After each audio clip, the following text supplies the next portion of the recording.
All right, if you're just waking up or joining us, North Korea did what it threatened to do last night at 10:30 East Coast time here. It sent a missile or a rocket into space. Now what does the U.S. do? Former senior Pentagon official KT McFarland, one of our favorite guests, joins us this morning. Thanks for Allison. coming in. Thank you. You say that this is not really about whether or not North Korea could ever nuke Alaska or Hawaii. What was this really about? Well, North Korea could, but I'm not worried about that. I don't think they're going to wake up Tuesday morning and say, let's nuke Alaska. I think this is a product demonstration to potential buyers. Meaning because what? North Korea has sold, it has nothing else to sell. It doesn't have natural resources. It doesn't make stuff anybody in the world wants to buy except nuclear weapons and missiles.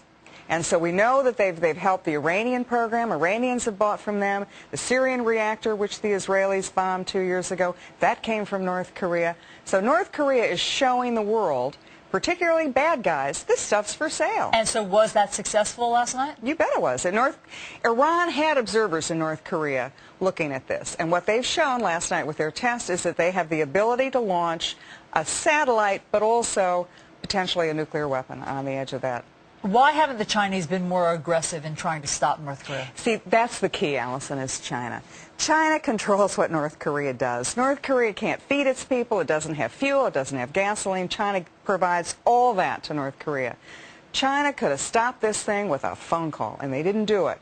Now, I think the reason they didn't do it is because they're pinging us all around the world. China wants to be taken seriously as a major world superpower. They harassed the American ship.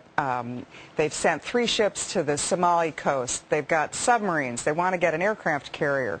They've certainly jawboned us on the economic issue, threatening we don't want to take your debt. And now they've let North Korea do this. I think what they're doing is flexing their muscles around the world.